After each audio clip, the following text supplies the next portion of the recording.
को बढ़ावा देने के लिए। आज हमारी रोडवेज की इंट्रोडक्टरी और रिव्यू मीटिंग थी।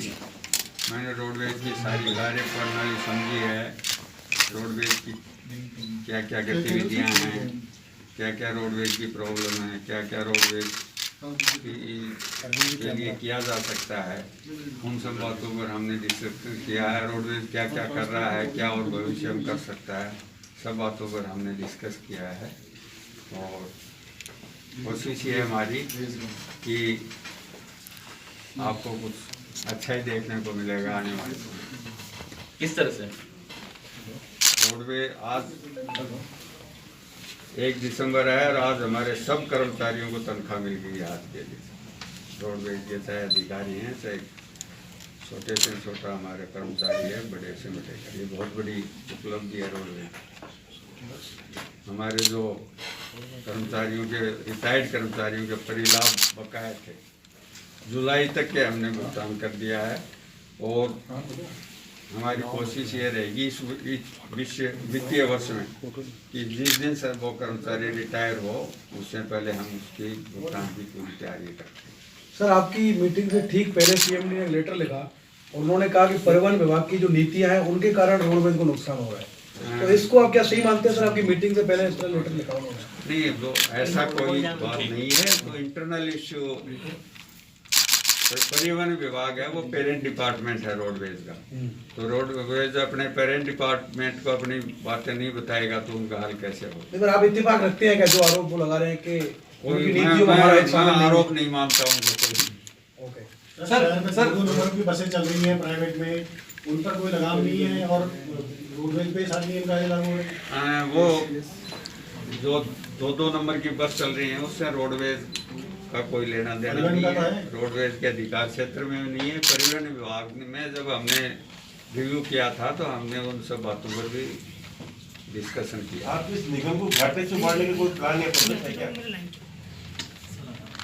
सबसे पहले तो हमारी प्लान ये है कि हमारे जो इतने वो कर्मचारी को जो इतना बड़ा राहत दी गई है, उसके कारण भी घाटा बढ़ता जा रहा था, उसको हम बराबर ले आने की कोशिश कर रहे हैं।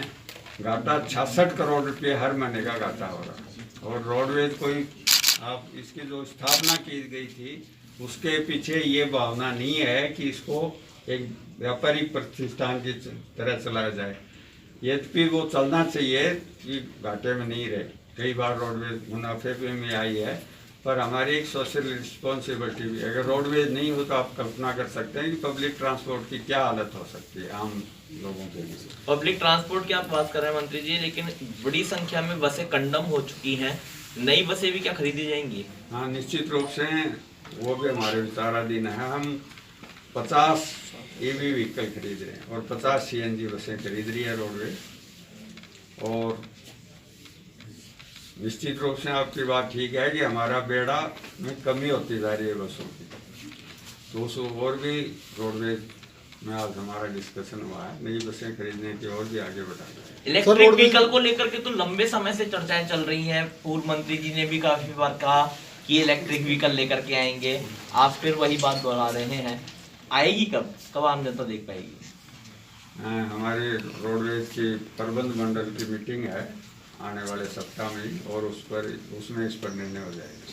सर, नई भर्ती को लेकर भी कुछ है, कर्मचारी कुछ? हाँ, नहीं, निश्चित रूप से हमारा प्रयत्न है कि बसें भी बढ़ाई जाए और कर्मचारियों के भी। अभी हमने जो भी रोडवेज में मर्द आश्रित कर्मचारी थे उनको काफ़ी लोगों को नियुक्ति दे दी गई है, जो बहुत काफ़ी समय से पेंडिंग थे। कोशिश रोडवेज की कोशिश ये है कि इस 31 दिसंबर तक जितने भी मर्द कर्मचारियों के प्रकरण हों सबको भर्ती की, उन सबको अनुकंपा नियुक्ति दे दी जाए। सर इसको हम हाई लेवल पर इस बार हमें ले जाएंगे। मंत्री जी, संपत्ति हमने बेची नहीं है, राज्य सरकार को ट्रांसफर की है जी, उसके अगेंस्ट हमको राज्य सरकार ने दिया है और 500 करोड़ रुपये का हमने लोन लिया है। उसमें से हमने ये सारी व्यवस्थाएं हम कर रहे हैं और उसमें हमें इंफ्रास्ट्रक्चर भी रोडवेज का बना रहे हैं। संपत्ति जो आपने ट्रांसफर की, उससे कितना पैसा मिला है रोडवेज? 250 करोड़ के लगभग। 250 करोड़ 500 करोड़ रुपए का लोन लिया। मंत्री जी ये सरकार यूं ही भारत सरकार डीए बढ़ाने की घोषणा करती है, हमारे राज्य सरकार भी उसी दिन कर देती है। और राज्य सरकार ने अपने कर्मचारियों के लिए भी 7वें वेतन लागू किया है। तो राज्य सरकार निश्चित रूप से 7वें वेतन आयोग सबको देने के पक्ष में है। रोडवेज के पास संसाधन नहीं है, संसाधनों की व्यवस्था करने के लिए हम प्रयत्न कर रहे हैं और राज्य सरकार में हाईएस्ट लेवल तक वित्त विभाग तक हम इस बात पर विचार विमर्श की स्थिति में। ठीक सर पिछले मंत्री जी हाँ, वो हम दूसरी स्टेट का भी इस बारे में अध्ययन करवा रहे हैं और कई मॉडल हैं।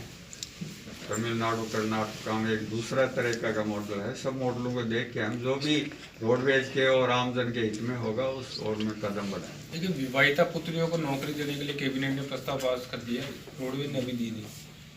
रोडवेज ने इसके लिए प्रस्ताव बना रखा है।